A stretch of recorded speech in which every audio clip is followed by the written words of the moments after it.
우리 성취될 하나님의 언약의 말씀은 창세기 39장입니다.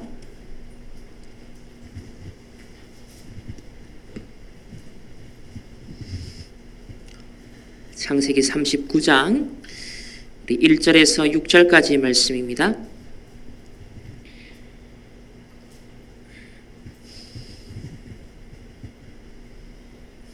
우리 함께 한 목소리로 합독하시겠습니다.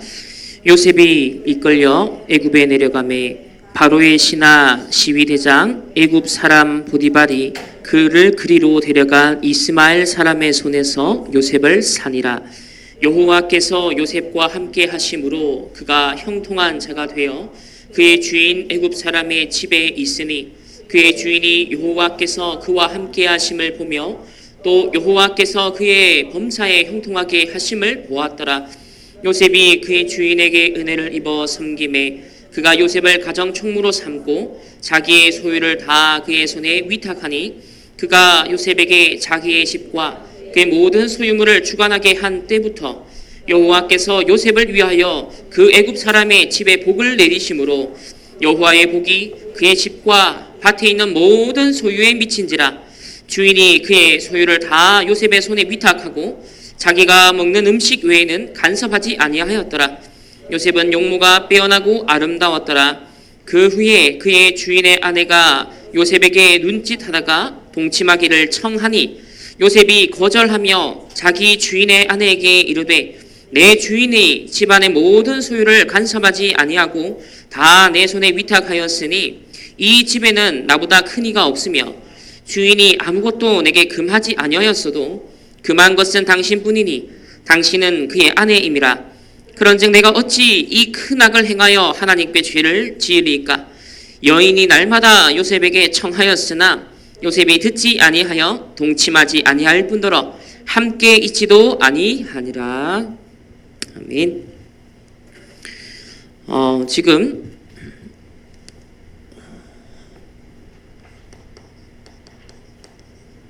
소통과 배려, 오늘 두 번째고요. 그리고 9가지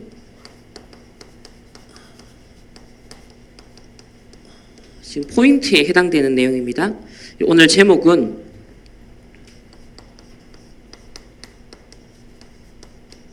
세상을 바꾸는 그 시작입니다.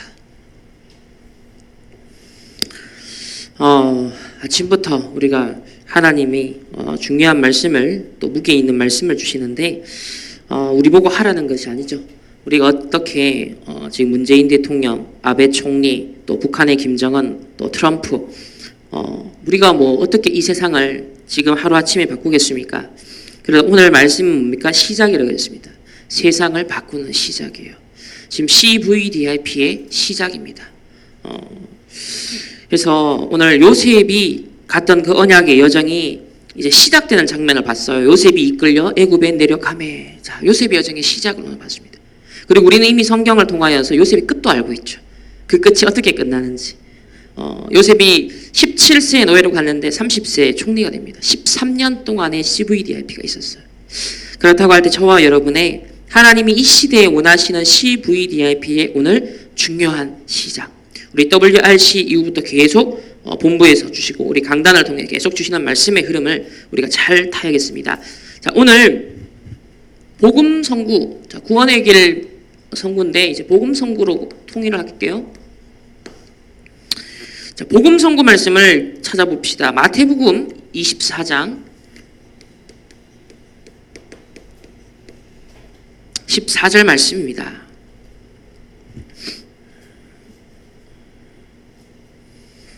하나님이 저와 여러분에게 복음을 먼저 주시고 이 복음으로 구원하신 뒤에 하나님의 이제 계획이 뭡니까? 자, 마태복음 24장 14절 우리 다 같이 함께 한 목소리로 합독합시다. 이 천국 복음이 모든 민족에게 증언되기 위하여 온 세상에 전파되리니 그제야 끝이 오리라. 아멘. 확실한 하나님의 언약이죠. 지금도 성취되는 언약, 앞으로도 성취될 세계복음화의 확실한 언약입니다. 저와 여러분 어디에 투자해야 될까요? 확실한 것에 투자를 하셔야 됩니다. 반드시 이루어질 것에, 성취될 것에 우리 인생을 올인해야 됩니다. 그래서 마태복음 24장 14절은 우리의 남은 인생을 계수하며 올인할 수 있는 분명한 마지막 끝을 알리는 이정표의 말씀입니다. 자, 그러면 오늘 복음 전파의 목적을 오늘 이 말씀하고 있어요. 복음 전파의 목적이 뭡니까? 복음이 단순하게 세계에 전파되는 게 목적이 아니에요. 오늘 말씀을 보면요, 자세히 보세요. 이 천국 복음이 모든 민족에게 증언되기 위하여. 목적은 뭐예요? 복음이 증언되는 거예요. 각 민족에게 복음이 증언되는 거예요. 이걸 위해서 어떻게 된다? 복음이 온 세상에 전파된다 그랬어요. 지금 분명히 구분이 되고 있죠. 증언되는 것과 전파되는 것은 다른 거예요. 그래서 영어로 보면 더 쉬워요. 영어로는요, 증언을 테스트모니라고 그럽니다. 그리고 전파는 preach, 전파되고 선포하고, 목사님 말씀을 선포하는 걸 preach한다 그래요. 설교하는 것을 preach한다 그래요. 우리 복음을 나가서 우리 입술로 내뱉는 것을 뭐예요? 그것을 preach하는 거예요. 음성으로 전달을 하는 거예요. 자료로서 전달을 하는 거예요. 그런데 목적은 뭐냐? 여기에 있습니다. 증언. 이거를 제가 전에는 미처 이런 관점에서 못 봤는데요. 우리 지난주 말씀 설교를 하고 한 주간 기도 수첩이 일본 렘넌트 대회 메시지 계속 나왔죠. 본부 1, 2부를 통해서 일본에 대한 메시지 계속 나왔죠. 하나님이 지금 이 시대에 우리나라 둘러싸고 일어나는 그 상황들을 보면서 이 증언이라는 말을 제가 새삼 하나님 어제 딱 묵상하게 하는 거예요. 그렇지. 왜 그러면은 증언이라고 했을까요? 여기 보면 천국 복음이라는 것은 하나님 나라를 말합니다. 하나님 나라의 복음이 모든 민족에게 증언된다는 것은 뭐냐면 당년, 필연, 절대를 본 거예요. 모든 민족에게 이 하나님 나라의 복음이 당연히 필연적으로 절대적으로 해답이구나. 이거를 본 증인의 선포라는 거예요. 증언이라는 것은 그것을 선포를 하는 겁니다. 그래서 바울이 예수가 단순히 그리스도다 그렇게 전하지 않았어요. 왜 예수가 그리스도이셔야만 하는가에 대한 당위성을 설명했다 했습니다. 베드로는 주는 그리스도시요 이거 고백했어요. 근데 바울은 한 단계 더 넘어서 갔다 그랬죠. 뭐요?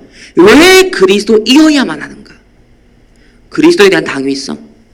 이거를 증언했다 했습니다. 이걸 설명했다 했어요.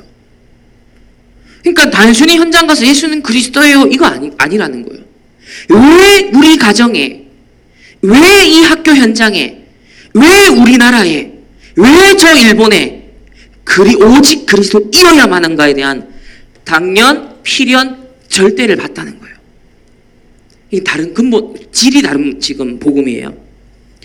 그래서 온 세상에 전파되는 복음인데 목적이 뭐다? 각 모든 민족에게 이 천국 복음이 증언돼야 되기 때문인 거예요. 그러면 다시 왜 천국 복음이죠? 왜 천국 복음이죠? 지금 이 땅에 각 민족에 뭐가 임해 있다는 것이고 하나님 나라의 복음이 선포되어야 될 이유가 뭐예요? 각 민족에게 지금 뭐가 임해 있다는 거예요? 사단의 나라가 임해 있다는 거예요. 각 민족에게 사단의 나라가 가득 임해 있기 때문에 하나님 나라의 복음이 모든 민족에게 당연, 필연, 절대적인 해답으로 증언돼야 되는 거구나. 이거 지금 눈이 번쩍 떠야 되는 발견이에요. 지금 이 시대에 우리가 북한을 볼 때도 일본을 볼 때도 우리나라를 볼 때 눈이 번쩍 떠야 되는 것이고 왜 그리스도이어야만 하는지에 대한 증거. 그래서 각 민족의 각 나라의 사단의 나라가 뿌리 깊은 오래된 무엇으로? 영적인 우상 문화로 이미 뭐요? 각인 뿌리 체질되어 있다는 거예요. 이거를 본 자가 그리스도를 단순히 전하는 게 아니에요. 오직 그리스도에 대한 당연, 필연, 절대를 이유를 갖고 전하는 거예요. 그게 바로 증언이라고 하는 겁니다. 영어로 테스트모니예요. 증명하다는 거예요.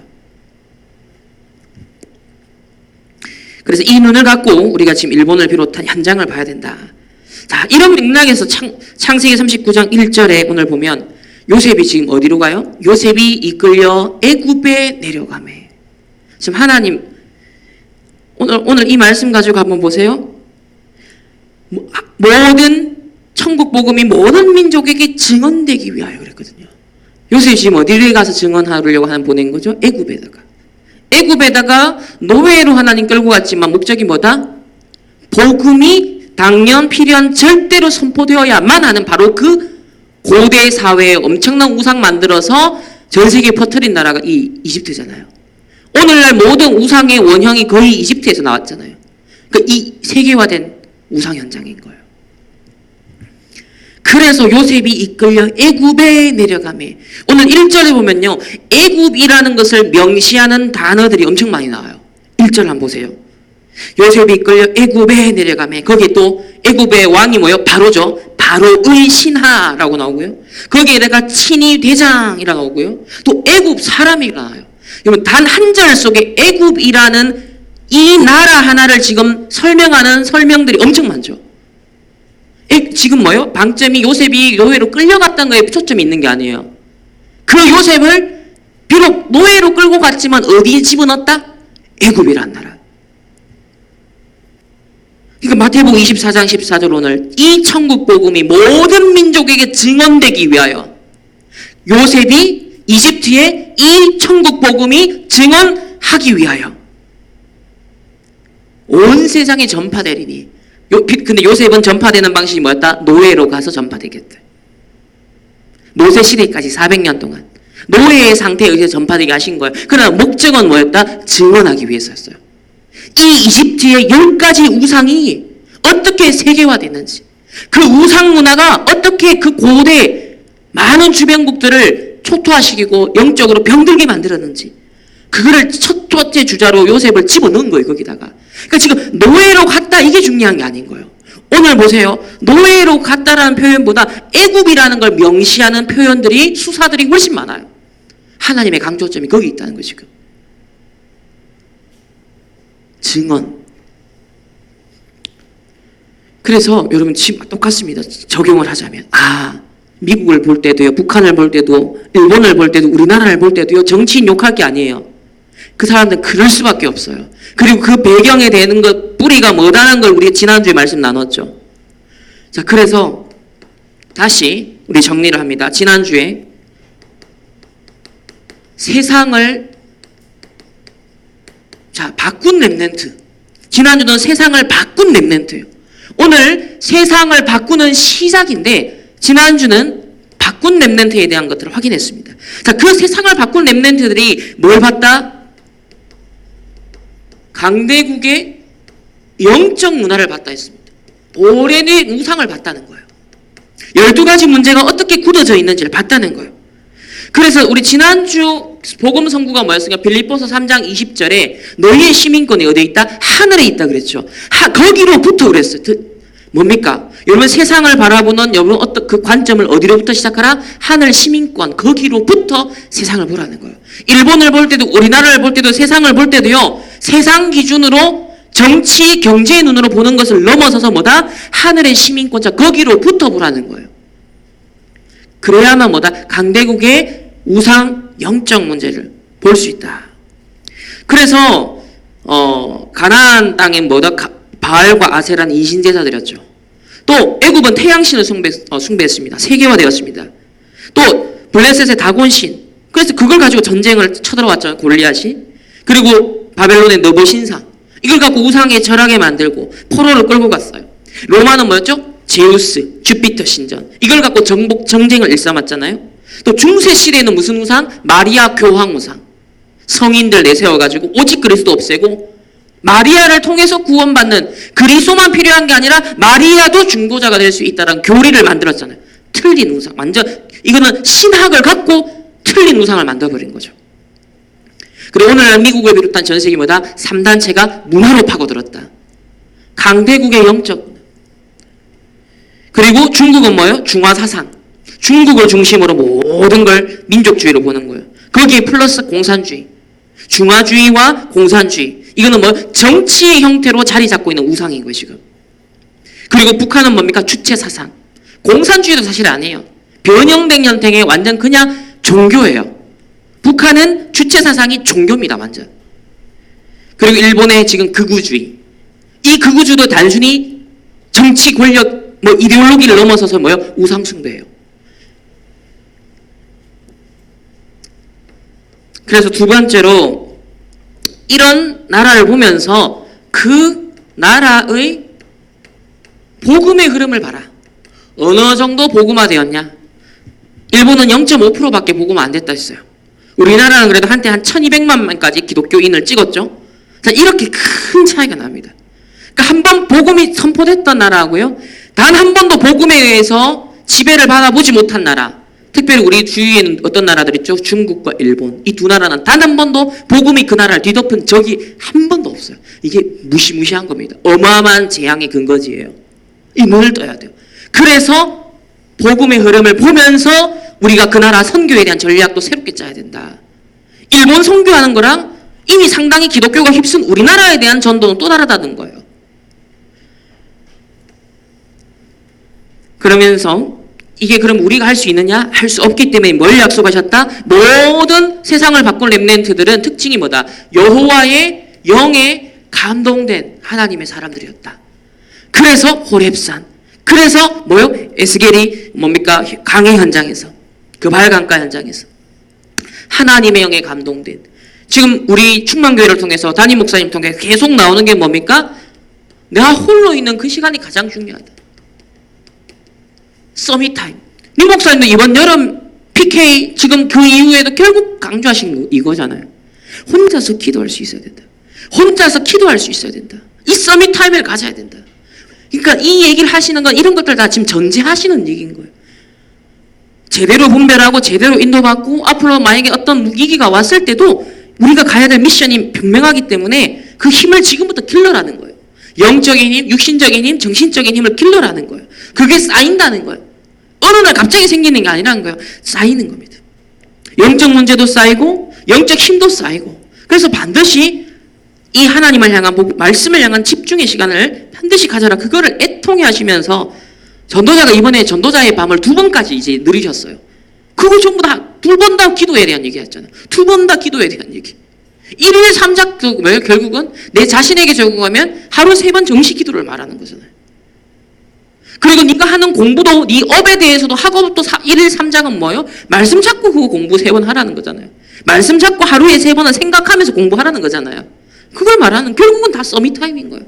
뇌에 대한 얘기 했으면 그 이유도 뭐예요? 결국 뇌가 망가지니까, 뇌가 황폐해지는 상태가 되니까 점점점 다른 데도 문제가 온다는 거예요. 그래서 뇌에 대한 집중, 치유, 서밋 타임 가져라.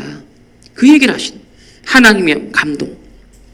자, 그럼 이게 지난주 말씀이었습니다. 분명 이걸 살릴 수 있는 힘을 오직 성령이 너에게 임하시면 너희가 권능을 받고 예루살렘과 온 유대와 사마리아와 땅끝까지 이르러 내 증인이 되리라. 오래된 이 강대국의 우상 문화의 이 흐름을 바꿀 오직 성령의 권능을 너에게 주겠다. 믿음으로 성령 충만은 받는 것이다. 확실한 성령인도 성령 충만은 말씀을 통해 체험하는 것.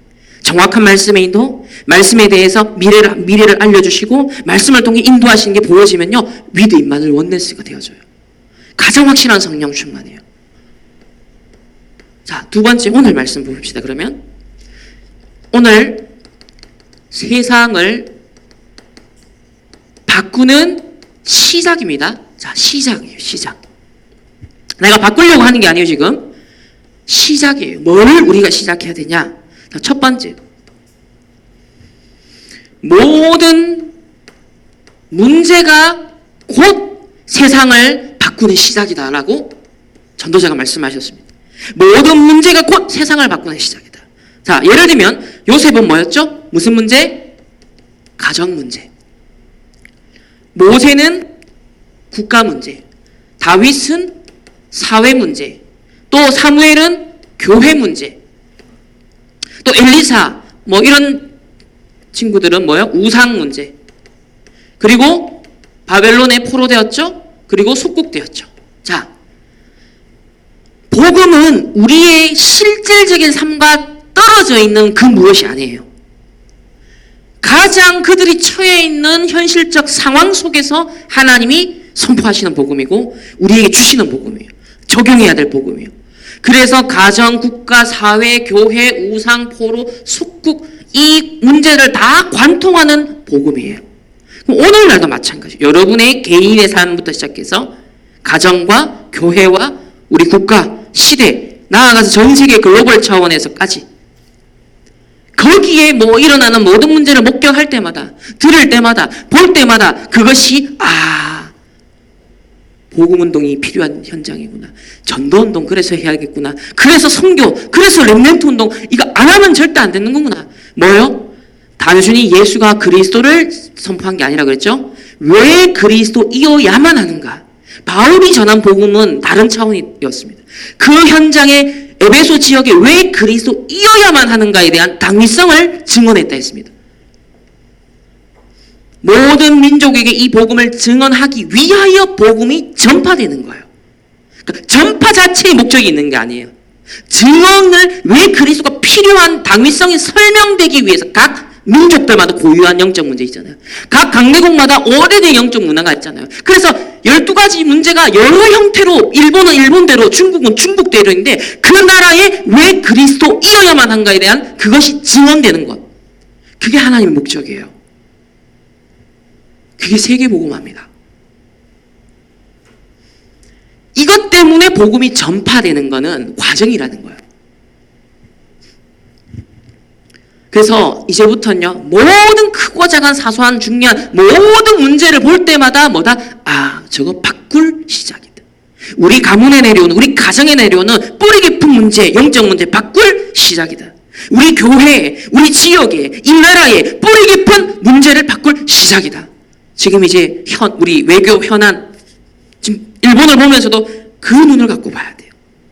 그래서 류 목사님 표현대로라면 소인은 문제가 일어나면 시험하고 낙심에 빠진다. 그러나 대인배는 문제가 일어나면 해답을 찾고 언약을 발견하고 CVDRP를 한다.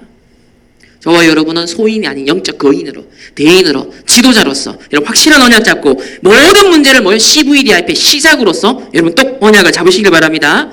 제가 어제 류 목사님 그 호주 임마누엘 교회 그 입당 예배인지 하여튼 거기에서 메시지를 주신 제가 카톡을 봤어요. 거기서 어떤 메시지 중에 걸림돌과 디딤돌이라는 표현을 했는데 그거 관련해서 제가 이렇게 좀 보다가 어떤 좋은 글귀가 이제 인터넷에서 제가 있어서 찾아봤어요.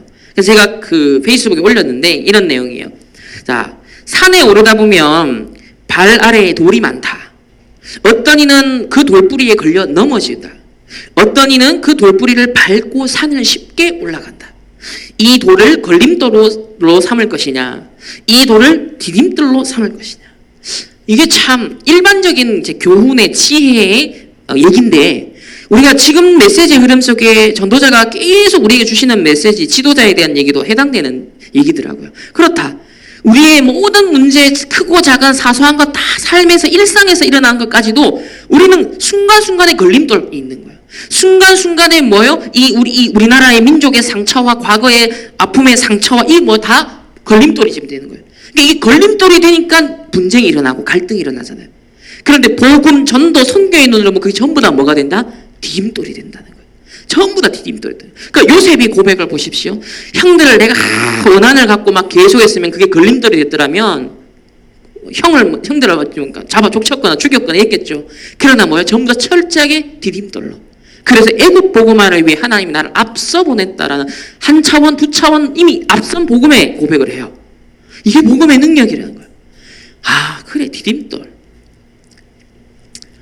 두 번째로, 그래서 그렇다면 지금 일어나는 문제, 자, 지금 일어나는 문제를 어떤 차원에서 볼 수 있을까요? 자, 첫 번째, 자, 5가지 기초 현장을 한번 봅시다. 자, 나, 만남, 여러분 가정, 여러분의 학업, 기능, 산업, 또 지역. 자, 거기에 뭐가 문제 있습니까, 지금? 어떤 문제가 발견되고 있습니까? 어떤 문제들을 하나님 보여주십니까? 또 어떻게 사단이 그걸 이용하려고 합니까? 또 하나님의 더 중요한 계획은 뭡니까? 자, 우리의 뗄래야 뗄 수 없는 5 기초 현장에서 목격되는 문제, 그걸요 CVDIP 여정 시작해야 돼요. 자, 2번째, 이제는 자, 유럽과 미국과 한국, 자, 교회, 심지어 우리 다락방 교회, 우리 교회 현장, 아주 중요한 한 축이 교회 현장이잖아요. 결국 전 세계사는 교회사의 중심으로 흘러갔으니까 이 교회에 일어나고 있는 문제가 뭐냐? 한국과 유럽과 전 세계 지금 교회 문제가 뭐냐? 저 류 목사님 잡았잖아요. 미자립 문제 90%, 한국 7, 80%, 심지어 다락방도 50%, 60% 미자립. 이거 해결하지 않으면 우리가 237 나라 아무리 멀리 선교 간다 한들 옆에 이웃에 있는 목사님이 훈련 하나 제대로 못 가고 있는 상황인데 훈련비가 없어서 또 교통비가 없어서, 근데 무슨 세계부가 말이 되냐 사실. 이 지역에 있는 힘 빠져있는 아무런 힘이 없는 미자립 교회 목사님 힘을 얻고 일어나서 그분들이 훈련받고 그분들이 생계 걱정 안 하고 순수하게 열매가 있든 없든 순수한 동기를 갖고 전도운동을 하도록 해줘야 되지 않냐. 그게 선교 중에 선교 아니냐. 생각은 마찬가지인 거예요. 아프리카 입장에서 우리나라도 뭐예요? 선교지잖아요. 이 대한민국도 아프리카 입장에 선교지잖아. 우리가 볼 때는 저가 다 선교지인데 저 나라들 입장에 우리도 선교지인 거예요. 그래서 이 교회 현장에 대해서 전도자께서 지금 생을 걸고 또 도전하는 지금 언약을 계속 선포하십니다. 그래서 이제 중대원에서 나오는 모든 헌금은 이제 전국에서 다 모아서 어디에 써라? 미자립 교회 목사님들 전도운동할 수 있도록, 생계 걱정 안 하도록 최소한 거기에 올인해라. 그래서 모든 중직자들은 중대원에 이제 다 등록해라. 그 얘기를 하셨어요. 그러니까 지금 일어나는 문제를 보면서 하나하나 바꿔나가는 작은 시작들을 실질적으로 찾아내야 된다는 거예요. 그러니까 237 나라 센터라는 것도 지금 이제 어마어마한 이제는 시대의 틀을 바꾸기 위해서 중심 본부를, 컨트롤 타워를 앞으로 류 목사님 30년 집중하는 컨트롤 타워를, 다락방 안에 지금 수백 개의 조직이 있거든요. 그러니까 자기 전부 다 각계 컨트롤하고 있어 지금. 그 전체를 뭐 이제 꿰어가지고 전략적으로 237 나라에 투입시키겠다는 거예요. 이제 그 시간표입니다. 그리고 자, 또 우리는 또 국민이고 시민으로서 자, 우리의 국내적 상황에서 문제가 있죠. 또 국외적 문제들이 있죠. 그리고 나아가서 우리나라는 아니지만은 세계적인 문제가 또 있어요. 또 더 나아가서 이 시대적인 문제가 또 있죠. 자, 237 나라. 요셉이 하나님이 오늘 요셉이 이끌려 애굽에 내려가매 바로의 신하 친위대장 애굽 사람 보디발, 이렇게 하나님이 친절하고 상세하게 여기가 애굽이야, 요셉 보낸 곳이 애굽이야 라는 그 음성이에요. 지금 성경 읽을 때 지금 그게 딱 들리셔야 돼요. 요셉 보낸 곳이 딴 나라가 아니고 그 당시 가장 중심지, 가장 세계적 시대적 문제를 일으키는 그 우상 만들어내는 곳, 거기 보낸 거야. 하나님의 지금 초점이 거기에 있는 거예요. 그래서 WRC 이제 끝나고 언약의 여정 CVDIP 24, 25 영원히 그 출발점이 뭐다? 모든 문제로부터다. 그 문제가 보인다. 바로 언약 잡고 시작하는 것이다. 자, 이것 또한 뭘 예비하셨냐면 세상을 바꾸는 시작인데 이것도 내 힘으로 하라고 안 했어요. 세상을 능가하는 삶 서밋의 힘을 하나님 약속했다.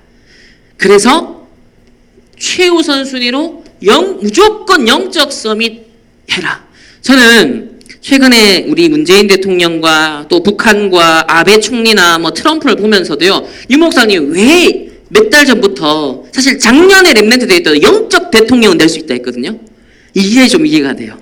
아, 영적 서밋을 얘기하시면서 굳이 영적 대통령이라고 표현하신 이유가 지금 각 나라의 대통령도 지도자 하는 거 봐요.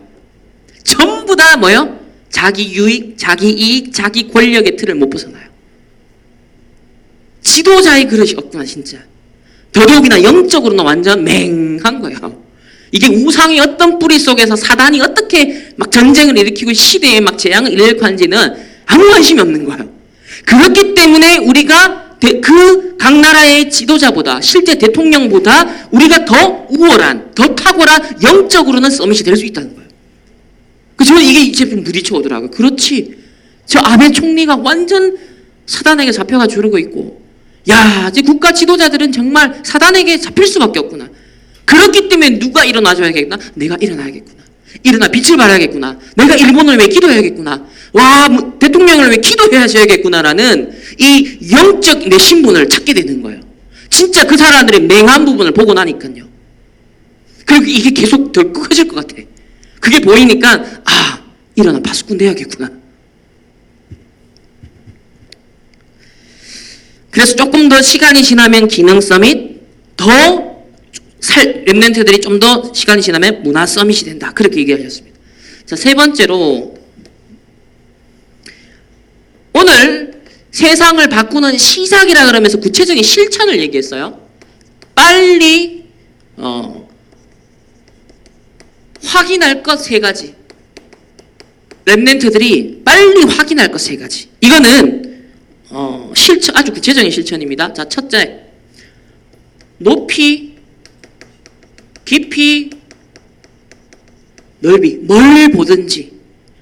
이거를 한마디로 이렇게 얘기했죠. 이게 정보다.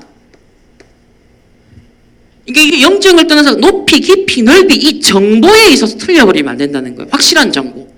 제대로 된 지식이 있어야 된다는 거예요. 제대로 된 분석이 있어야 된다는 거예요. 제대로 된 연구가 있어야 된다는 거예요. 정보. 이걸 높이, 깊이, 넓이를 얘기하셨습니다. 두 번째는 사람들은 다 그냥 막 현상만 주목하죠. 그래서 사실이냐 뭐 하면 팩트 체크, 서로가 팩트 체크하면서 막 사실 싸움 합니다. 팩트 싸움 합니다. 그러나 숨겨져서 가리는 자기의 동기가 있죠. 진실이에요. 이걸 봐야 돼요. 그리고 더 나아가서 우리는 뭐까지 본다? 항상 영적 사실. 모두가 걸려있는 요 틀을 봐야 된다. 영적 사실. 강대국이 그냥 강대국이 아니라 뿌리 깊은 종교적 우상 배경이 있다는 거예요. 그럴 수밖에 없는. 그래서 이 높이, 깊이, 넓이 얘기하시면서 류 목사님이 이거 좀 기분 나쁜 얘기를 하셨어요. 이공계, 이제 기술이나 기계, 이공계 전공한 사람들, 또 예체능 전공한 사람들이 좋게 말하면 단순하다. 근데 조금 이제 맹점이 있다. 뭐다? 요 부분이 약하다. 그러면서 서울 가본 사람과 서울 안 가본 사람이 서로 싸우면 누가 이기겠냐? 서울 안 가본 사람이 이긴다. 왜? 확실히 고집을 부릴 수 있기 때문에. 근데 가본 사람은 길이 많다는 걸 안다. 그래서 이것도 기를 수 있고 저것도 기를 수 있기 때문에 신중해진다는 거예요. 그래서 서울 안 가본 사람이 오히려 더 이 고집을 부리게 된다. 자, 그래서 우리 랩런트들은 현장에서 그러면 져요. 지금 이런 민감한 정말 국가의 시대에 재앙이 올 수 있는 상황 더더욱이나 여러분이 뭐가 정확해야 된다? 깊이를 봐야 돼요. 높이를 봐야 돼요. 넓이. 여기에 대한 정보가 딱 준비돼야 돼요. 이건 객관적인 부분이에요. 요거는 뭐다? 이제 우리 영적인 부분을 봐야 된다는 거죠. 자, 세 번째. 그러면 오늘 구체적인 사례 우리 케이스 스터디를 오늘 이 예배 시간에 짧게 해보겠습니다.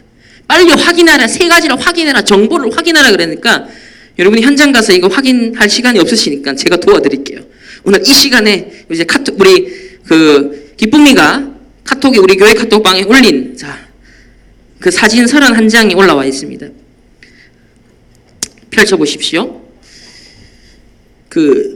지난 금요일 봤던 7월 전도제자 메시지에서 뭐라 그랬냐면 한 국가를 놓고 일일 삼작을 할 때 그 나라의 문화와 그리고 그것을 치유하는 것에 집중해라 그랬어요. 한 나라를 놓고 일일 삼작을 할 때는 반드시 문화와 치유에 집중해야 된다. 요게 7월 달에 이미 리더 수련회 하는 그날에 미리 말씀하셨다더라고요. 그래서 저도 지금 랩랜드에 마치면서 딱 일본이라는 나라가 딱 들어왔습니다. 지금 언약으로 잡혔어요. 그러면서 계속 이어지는 것들이 뭐냐면 사도하라 목사님에 대한 중요한 어떤 개인 사정을 제가 듣고 기도가 지금 시작됐어요. 기도가 나오는 거예요. 지금 막 기도가 나와요. 진짜 그분하고 내가 친한 것도 아니에요. 뭐 얘기를 특별히 해본 것도 아니에요. 근데 지금 이 상황에서 가장 일본 현지인 중에 정말 중요한 사람이 누구냐 했을 때 딱 그 목사님이 떠올라는 거예요. 그리고 그 소식을 제가 들으니까 정말 이 전도자에게 아니면 성령 충만 주세요. 이 전도자에게 지금 오력을 주세요. 그 기도가 진심으로 나오는 거예요. 뜨겁게 나오는 거예요. 그런 가운데 또 이 외교 쪽으로 앞으로 전문인으로 살아갈 랩런트를 또 주셨어요. 그리고 또 어제 연락이 왔는데 이번 주에 제가 아랫개랑 어제랑 연속으로 연락을 받았어요. 하나는 RTS 이제 동문회 중심으로 소상임위원회라는 게 있습니다. 그 소상임위원회 여러 국들이 있습니다.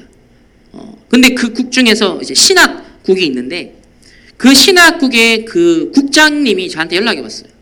그래서 앞으로 RTS 전도 신학 정립함에 있어서 RTS 출신의 첫 번째 교수인 손 목사가 이 RTS 신학국에 앞으로 부장을 맡아주면 좋겠다. 그 얘기 들으면서 뭐 신학 정립, 전도 신학 정립은 당연히 제가 걸어왔던 언약의 여정이었기 때문에 갈등할 거 없이 그냥 당연한 심부름 제가 할 수 있는 건 최대한 하겠다라고. 오케이. 어젠 또 연락이 누구한테 왔냐면 맹달재 목사님한테 연락이 왔어요. 지금 선교 총국에서 이제 대대적인 우리 다락방 다음 세대의 선교 프로젝트를 준비하고 있다. 이제 1세대 목사님을 하나하나씩 선교 현장에서 은퇴하기 시작하는데 이때까지는 그 선교가 어떤 식으로 진행됐냐면 다른 교단, 다른 신학교에서 배운 다른 틀을 가진 1세대 선교사님들이 다 모여 각계 전투를 했다는 거예요. 다락방 신학, 다락방 전도운동의 일관성 있는 메시지와 전략이 통일성 있게 237 나라를 전략적으로 공략하지 못했다는 거예요. 그러다 보니까 솔직히 말하면 일어나는 각종 문제와 갈등을 해결하는 데 거의 시간을 선교총구에서 돈과 시간을 다 썼다는 거예요. 그래서 지금부터 대비하는 게 앞으로 10년, 20년을 내다보면서 프로젝트를 준비한다는 거예요. 그게 뭐냐면 이제 진짜 선교 훈련 제대로 받고 그러면서 단기 선교 2년 보내고 그리고 단기 선교 2년 후에 이 사람이 진짜 되겠다 안 되겠다를 딱 가늠해서 장기 선교사로 파송한다는 거예요. 그래서 이 사람을 파송하기 전에 1년간 150시간 집중 선교 훈련을 시키는데 거기에 이제 선교 훈련 담당으로 같이 하자고. 그래서 그 팀이 이제 각 곳곳에 있는 한 분 한 분씩 지금 이제 일종의 어벤져스가 구성이 됐어요. 어벤져스 팀이. 저는 이제 RTS 출신의 이 뭡니까 신학생들과 전도자들을 발굴하고 또 그들을 키우고 그러면서 실제로 1년간 150시간 집중적으로 이제 강의를 하거나 할 때 각자 맡을 때 이제 그걸 같이 짜자는 거예요. 이건 너무 중요한 거 아닙니까?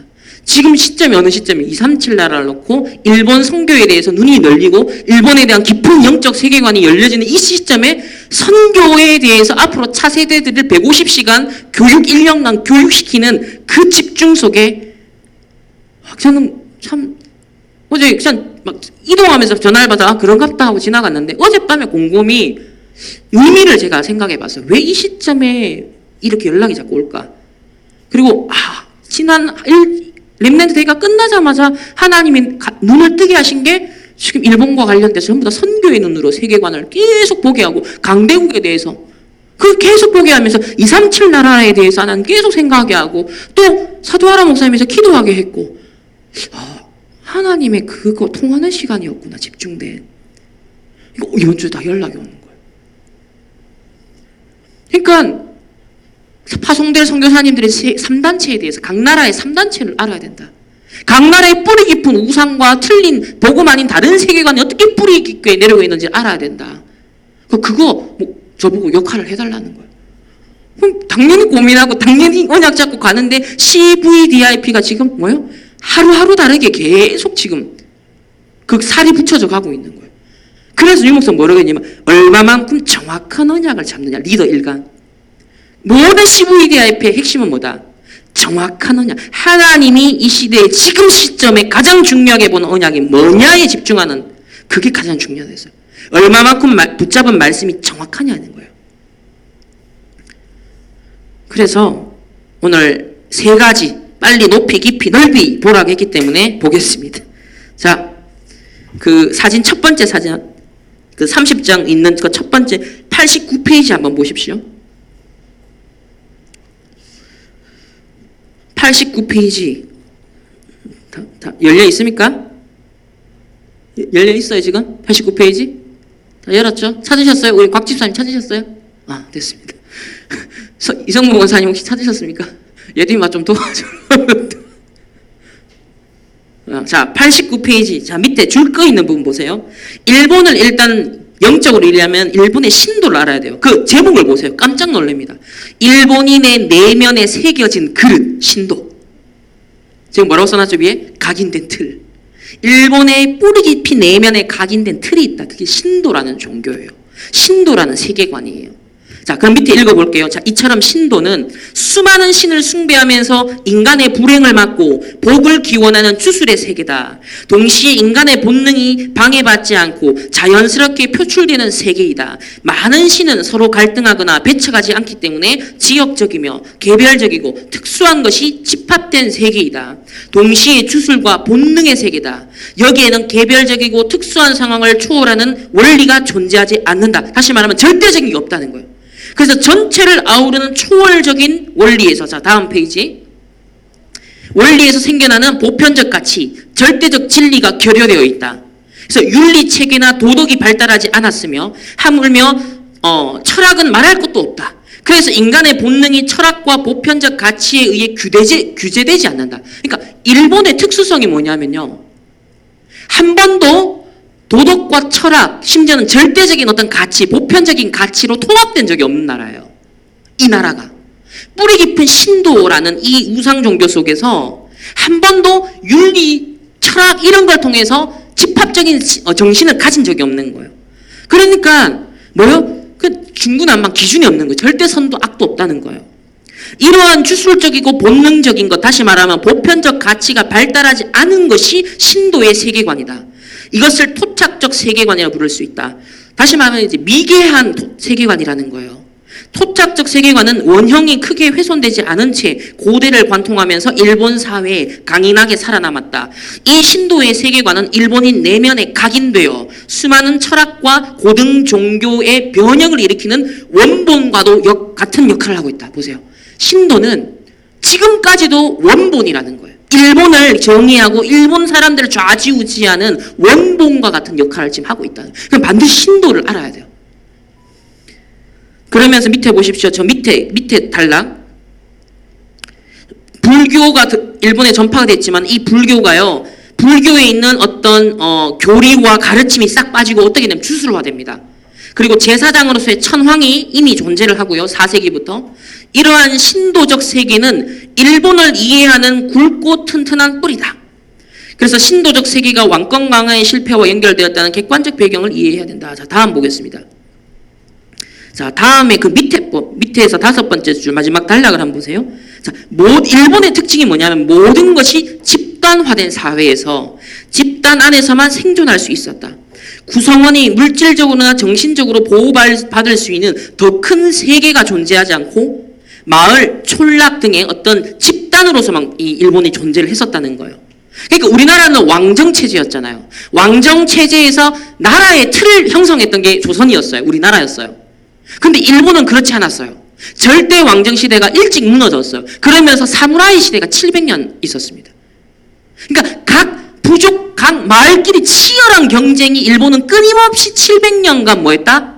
마을끼리 계속 전쟁을 치고받게 하는 거예요. 그러니까 일본은요, 뿌리 깊이 각인된 게만 생존의식이에요.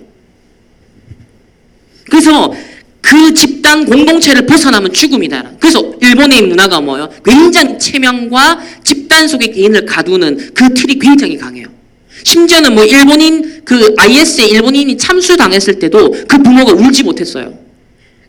일본인이 그 IS 지역에 들어가서 잡힌 것 자체가 일본의 수치라고 여겼거든요. 그게 일본이 갖고 있는 공동체 의식이에요. 우리나라 같으면 경악을 하고 난리가 날 텐데 일본이 갖고 있는 그게 공동체 집단의식, 그런 게 무서운 거예요. 다음 109페이지 보세요.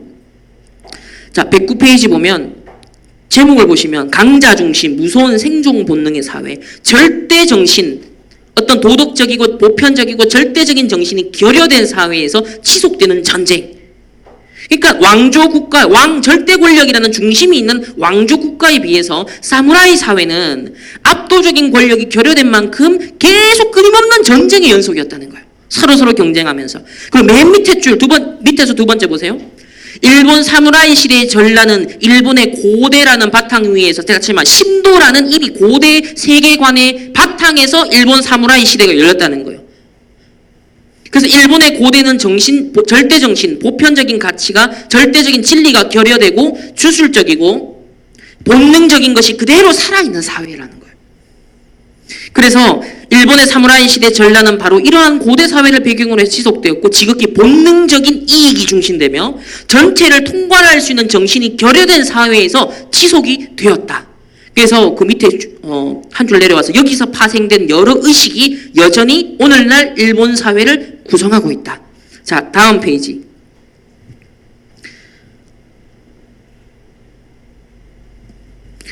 맨 밑에 단락을 한번 볼까요? 밑에서 다섯 번째 줄 보면 생존을 위해 통과해야 할 외부의 압력이 큰 만큼 집단 내부의 결속이 강화되었다. 집단은 혹독하게 구성원을 규제하며 구성원 역시 집단에서 탈락하지 않으려고 길을 쓰고 노력한다. 그러니까 일본에요, 왜 코스프레 문화가 발전한지 여기서 이해가 되는 거예요. 일본의 애니메이션이 발달한 이유가 여기 있습니다. 일본에 보면 수십만 가지의 캐릭터가 있죠. 왜 일본 애니메이션과 캐릭터가 그렇게 많은지 아세요?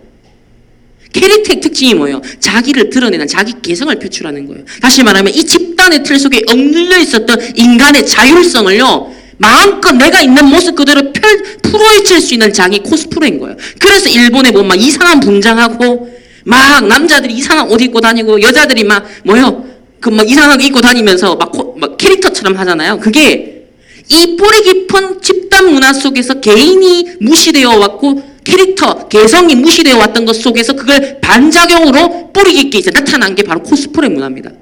그래서 오타쿠 문화라든지 캐릭터가 그렇게 많은 거예요. 그게 일본의 문화예요. 자, 다음 페이지. 그래서 보시면 사무라이 사회는 지독한 집단성, 생존을 향한 필사적 노력, 힘과 강자의 전통이라는 가치를 만들어냈다. 이러한 가치는 700년의 사무라이 사회를 통과하면서 일본 사회에 각인되고 고착화되었다. 뿌리 내렸다는 거죠.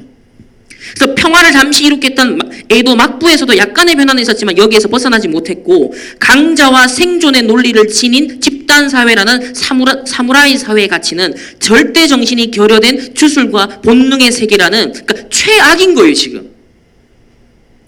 절대 기준이 없는, 도덕이 없는 주술과 본능에만 충실한 게 영적 바탕인데다가 그게 신도의 세계관인데다가 서로 치고받고 싸워야 되는 끊임없는 전쟁이 연속되는 생존의 무대였다는 거예요. 그러니까 일본의 영적 상태가 뿌리 깊은 정신 상태, 뿌리 깊은 이 사람들의 국민성을 한번 보셔야 돼요.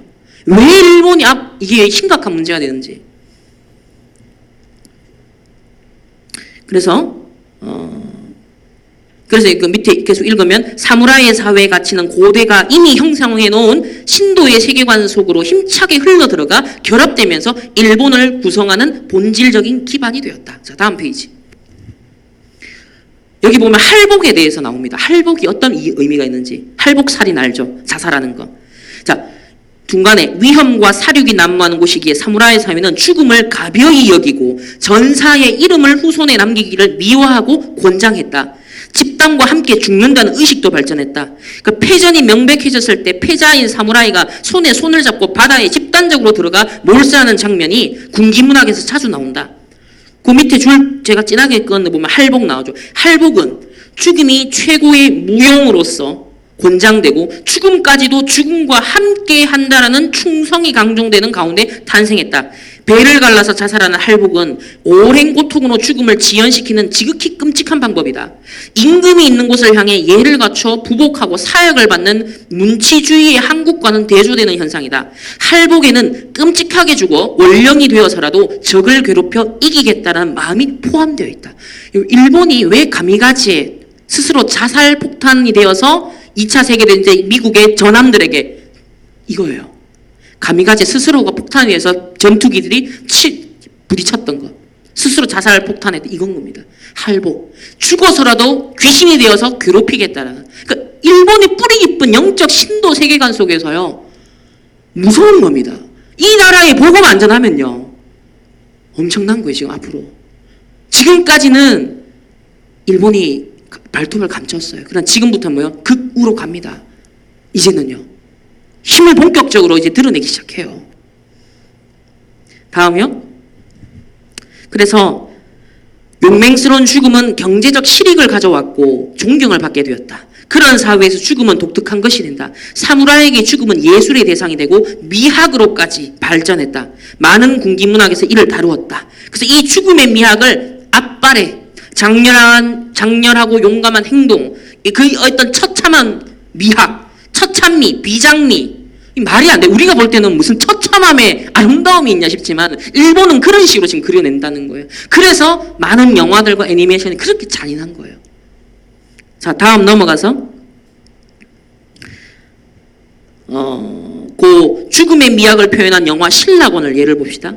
죽음에 대한 감수성이 일본만큼 발달한 나라가 없다.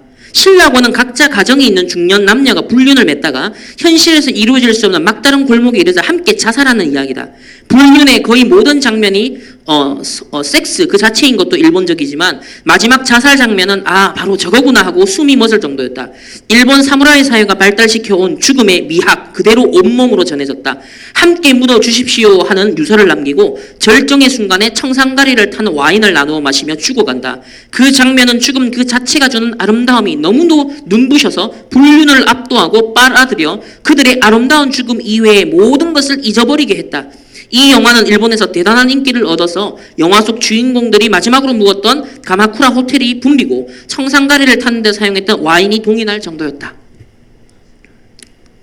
맨 밑에 줄 모든 도덕적 가치를 공중분해시켜버릴 만큼 다음 죽음에 대한 일본인의 강력한 감수성. 그래서 밑에 그 영화 포스터를 보시면 그 밑에 설명 보세요. 영화의 마지막 장면은 주인공들이 사랑의 절정에 달한 순간 청산가리를 탄 와인을 나누어 먹고 마신다. 이처럼 사무라이 사회에서 발달한 죽음의 미학은 현재도 일본의 문학, 영화, 드라마 등에서 중요한 표현 양식으로 사용된다. 여러분 일본에 우리가 안다라고 생각하지만요. 저는 진짜 선교를 했고 살려야겠다라고 했을 때 높이 깊이 넓이 정보 뿌리 깊은 우상 배경 봐야 된다는 거예요. 그래서 밑에 저 한 6번째 줄을 보시면 그런데 일본은 일정한 지배계급이 무너지지 않고 일관되게 지속되었다. 이처럼 세계 사상 유례가 없는 지배계급의 존재에는 입이 다물어지지 않을 정도로 놀라움을 준다. 고정된 지배계급이 물리적으로 계속 존재해온 사실은 일본의 사회, 문화, 종교, 정치에 엄청난 영향을 미치고 독특한 일본을 만들어냈다. 일본에는 문화를 만든 최초의 지배계급인 천황과 귀족이 지금도 그대로 존속한다. 다음 페이지. 일본이 어떤 성적으로 문란한 그건요, 이미 절대 기준, 절대 선이 없기 때문에 호색을 일삼는 것 자체가 미학으로 그려집니다. 그래서 일본에서 포르노 산업이 발전했던 거예요. 그거는 이미 아는 거니까 지나가겠습니다. 그래서 동성애도 사무라이 시대 때 바로 이 동성애 시대였습니다. 사무라이 시대가 동성애 시대였어요. 그게 역사적 문헌 속에 다 남아 있습니다. 자, 쭉 넘어가서 201페이지 한번 보겠습니다. 201페이지 이제 요시다 쇼인이라는 오늘날 이제 2차 세계대전을 일으켰던 그 일본, 나라들을 침략했던 그 일본.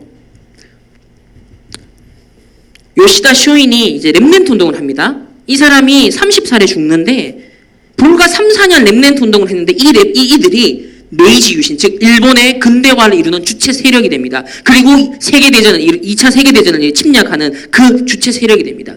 자, 이 사람이 감옥에 갇혔는데 이 시기에 독서 산명에 빠졌고 자신의 집에서 마스시타 촌숙, 즉 서당, 그러니까 미션 홈을 한 거예요. 1859년에 생을 마칠 때까지 3, 4년의 짧은 기간 동안 키워낸 문화생의 80명 랩런트를 키웁니다. 그러니까 요시다는 쇼군이나 번주와 같은 일본의 기존 통치자들은 외국의 위협에 무능하여 권위를 상실했다고 주장하면서 오직 천황만 믿고 존경해야 한다 가르쳤다. 일본의 구원은 부나 관직에 의해 더럽히지 않은 깨끗한 동기를 가진 자들이 일어나는 데 있다. 그리고 이 동기는 결연한 의지를 가진 소수의 사무라이, 남은 자. 소수의 사무라이가 지도를 하고 천황에 대한 충성심으로 통합함으로써 가능하다라고 역설했다. 천황, 깨끗한 사람의 봉기, 소수 사무라이의 봉기, 지도, 그리고 일본의 구원을 이야기했다. 소수 사무라이의 사명은 요시다 사상을 지켜내는 것이다. 근데 이 사람이 3, 4년 이 제자 사역을 했는데 오늘날의 일본을 만들어냈어요. 근대화된 일본, 제국주의 일본.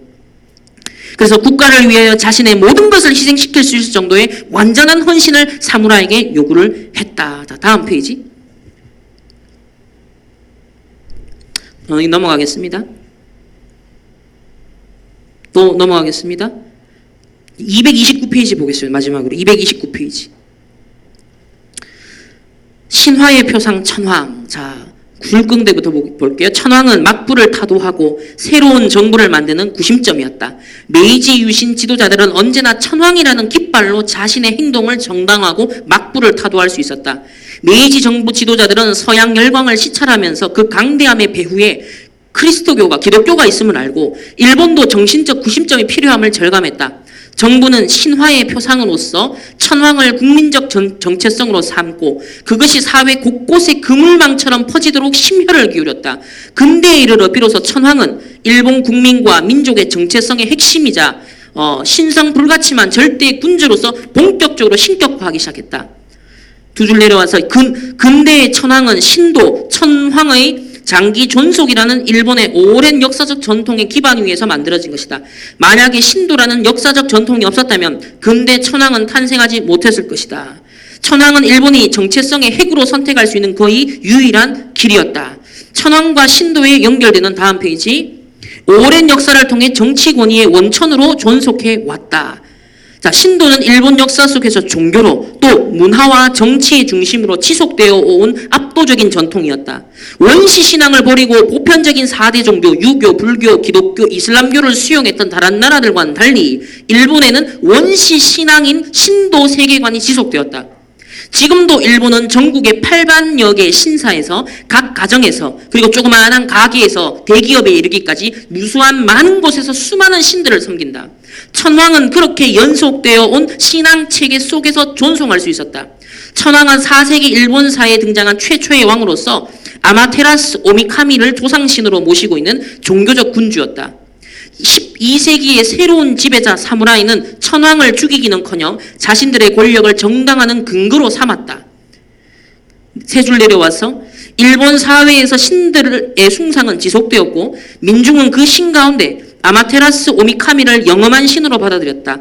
4세기 이래 천황은 아마테라스 오미카미의 신칙을 받은 신적인 명령을 받은 후손으로 선언되었다. 그러니까 그리스도인 거예요. 여기서 일본에는요. 이 천황이 그 당시 그리스도였다는 거예요. 세 줄 내려와서 그러면서 막부 쇼군은 최고 신인 아미테라스 오미카미의 후손인 천황에 의해 임명됨으로써 민중과 부하를 효과적으로 지배할 수 있다라 생각했다.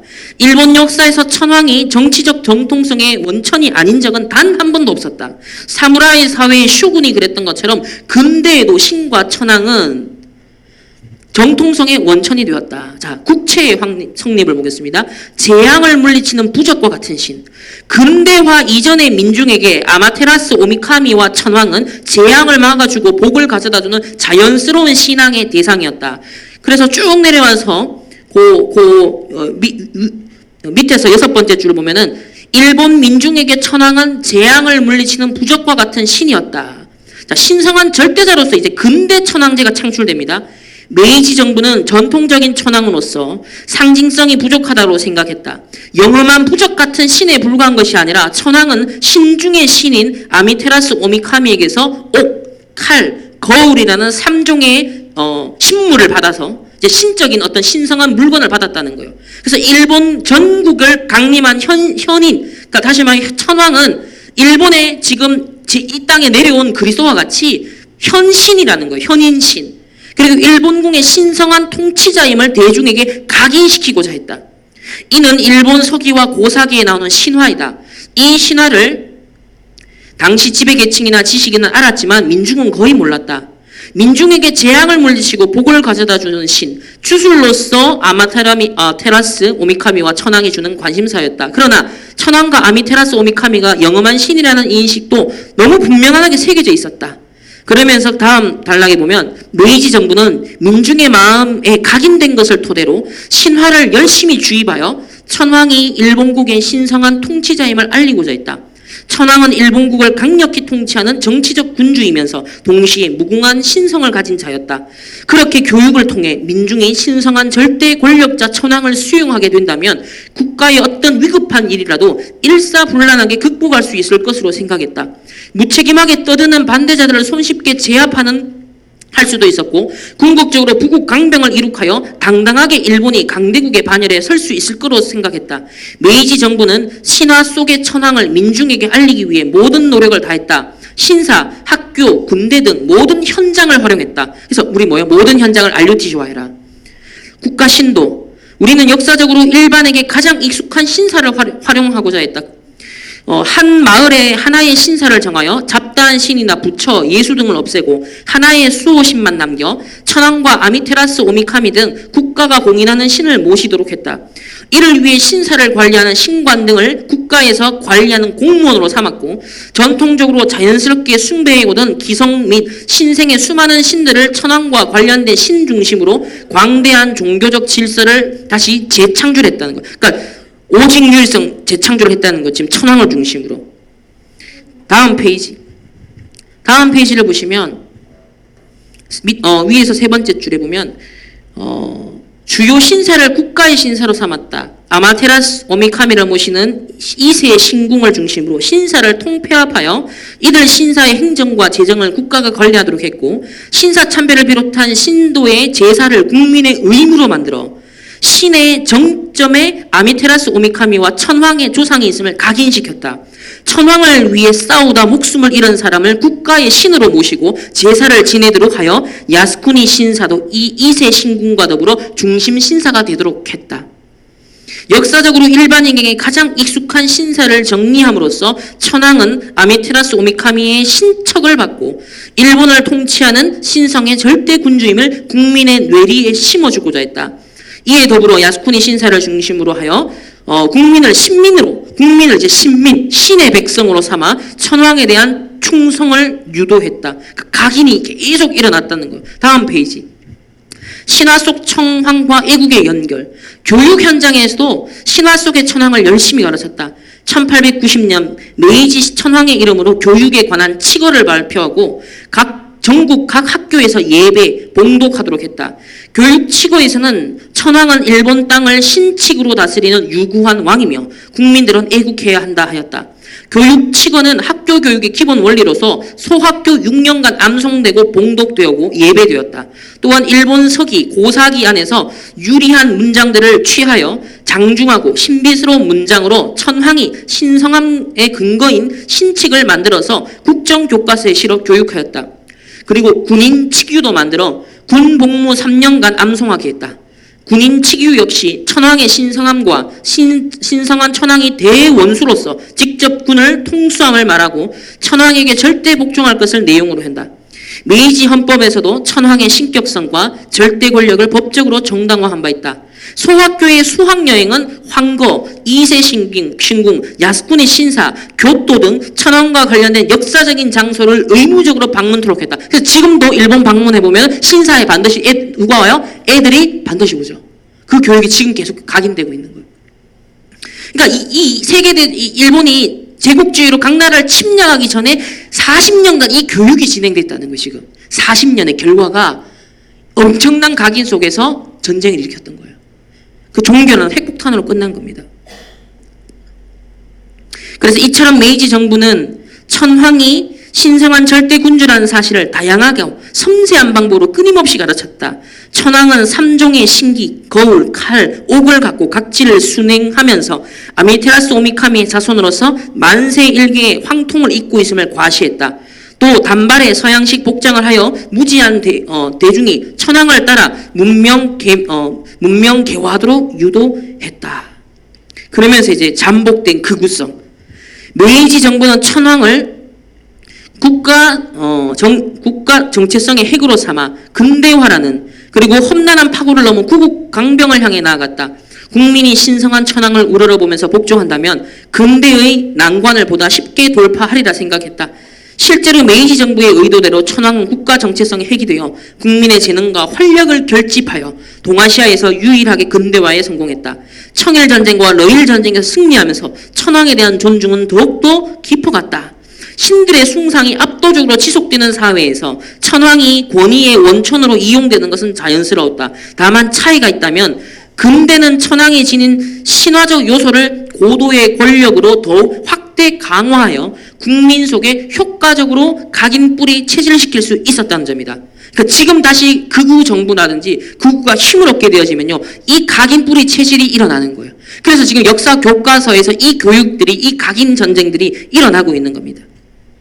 그래서 마지막으로 여기서 잠깐 신성 불가침한 천황은 정체성이 되기 어렵다는 점을 짚고 넘어갈 수 없다. 이 말에는 일본의 조상신, 일본의 신화가 최고라는 사상이 담겨 있다. 자기가 모든 것에 우월하다라는 보편적이 결여된 극우성이 잠복해 있다. 어떤 데는 자기 정체성으로 사용되기도 하지만 언젠가는 불길을 만나면 정체성을 뛰어넘어 극우성이 만개할지 모른다. 이것도 집단성이라는 일본의 전통과 내면적 연관을 지닌다.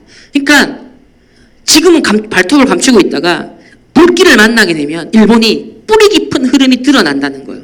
이제 그게 저는 이 시점부터 드러난다라고 보는 겁니다. 그래서 다음 쭉 넘어가서 사진, 그림, 도표 있는 걸 한번 보세요. 도표. 여기 보면 신도와 천황에 대한 대중의 인식이 있죠.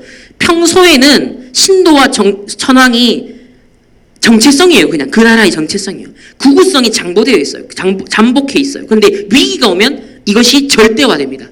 이 신도의 세계관과 천황 숭배하는 것과 국가의 어떤 그 사무라이 세계관 속에 치열하게 생존을 모색하면서 그리고 집단성을 이게 절대화되어서 이제 뭐요? 생존을 위해서 극우성을 띈다는 거예요. 그래서 일본이 다시 이런 영적으로 사단에게 얻어 걸리지 않도록 기도해야 됩니다. 이것을 막는 게 뭐다? 선교예요. 이것을 막는 게 전도예요. 이걸 막는 게 렘넌트 운동이에요. 여기에 237 나라, 각 나라에도 바로 이런 스토리들이 있다는 겁니다. 이 각 나라들마다 뿌리 깊은 상처와 서로 침략했던 각 나라의 대립 구도 속에는 뿌리 깊은 이런 영적 배경이 다 있다는 거예요. 이걸 알아야 류 목사 뭐라고 했죠? 선교를 하려면 그 나라의 오래된 문제, 뿌리 깊은 문제를 봐야 된다 했어요.